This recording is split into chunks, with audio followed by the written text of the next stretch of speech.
Thank you all for tuning into Big Mama Story Time. Story Time!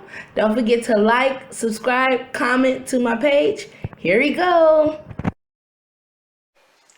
Hi guys, thank you all for tuning into Big Mama Story Time. Today I will be reading to you a Disney's bedtime favorite. This book has multiple books within it. Multiple stories within it. The first one I'm going to be reading to you is a Tangled.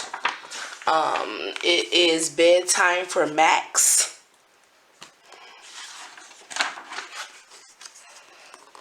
Alright, let's get into this, y'all. It was a beautiful morning in Corona. Everyone was enjoying the day. Everyone, that is, except the captain of the guard, Maximus. Max was hard at work, patrolling the streets for troublemakers and evildoers. Is it just me, or does Max look strange? Flynn asked Rapunzel as they strolled through town. Rapunzel studied Max. He had dark circles under his eyes, and his normally neat mane was messy. "You're right," she said. "He looks like he hasn't slept in weeks." Flynn and Rapunzel found Max's second in command and asked him what was wrong with their friend. "The captain has been so worried about doing a good job," the guard said, "that he hasn't been sleeping. No matter how many guards we put on duty, he insists that he needs to stay on patrol." Rapunzel was worried. Refusing to sleep couldn't be good for Max. "You know what this means?" she said. She told Flynn with a knowing look. "Plan time," Flynn asked. "Plan time," Rapunzel agreed.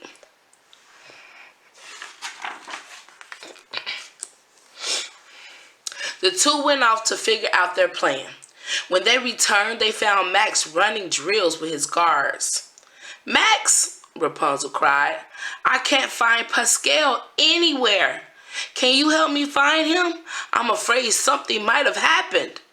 Max puffed out his chest. He was on the case. He started to sniff the ground, searching for the chameleon scent. Flynn and Rapunzel followed Max all around town, but Pascal was nowhere to be found.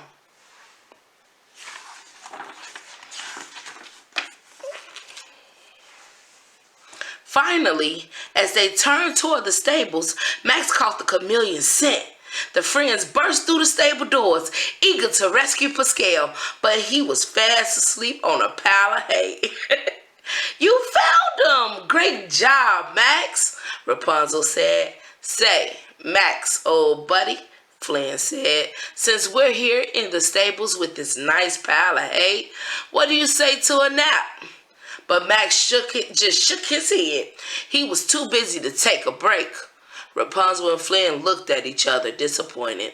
They had hoped that by tricking Max into following them to the stables, they would convince him to rest. But it looked like they were going to need another plan.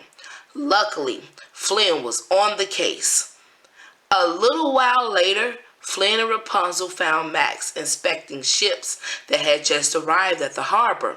"Max, all the apples have been stolen from the orchard," Flynn shouted. Max knew he had to do something. He couldn't let a thief get away on his watch. He raced toward the apple orchard, his friends close behind. They tired as ever. He like, "What's going on? What's going on?" Together, the team searched the orchard for clues about the missing apples. Soon, Max spotted some footprints. He and his friends followed them back to the palace and entered the kitchen, where they found a piping hot apple pie. The apples hadn't been stolen after all. The chef had used them to make a special treat for the royal family's dinner. "Apple pie! I love apple pie," Flynn exclaimed. "But it always makes me sleepy. Do you want to bite, Max?" But Max just shook his head again. He didn't have time for pie. With the case of the missing apple solved, he had to get back to work. Corona needed him. They trying to get him to calm down. He like, no. Disappointed, Flynn looked at Rapunzel. He had been sure that his plan was going to work. Maybe we can tire him out enough that he has to sleep, Rapunzel suggested. We just need to make him run around for a while. Suddenly, she had an idea.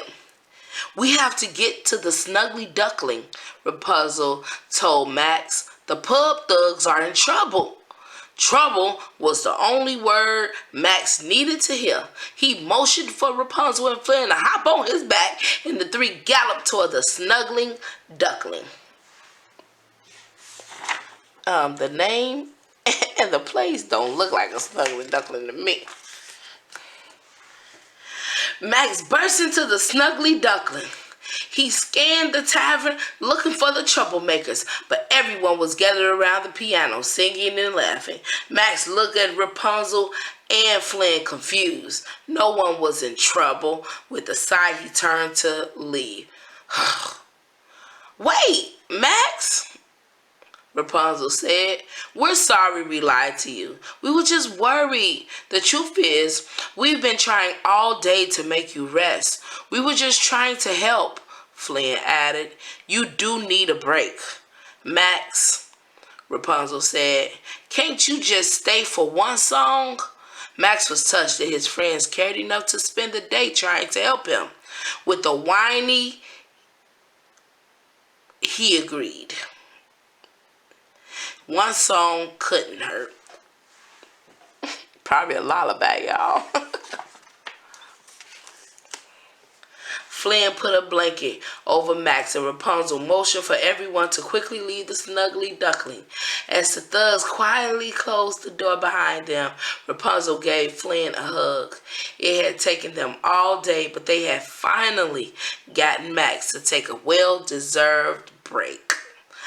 All right, guys, that was Rapunzel. That was Tangled, Bedtime for Max. I hope you all enjoyed that story like I did. Thank you all for tuning in to Big Mama Storytime. Again, I want to thank you all for supporting my page. And I just want to say thank you. Please like, share, comment, subscribe if you haven't done so already. Thank you all again. Bye.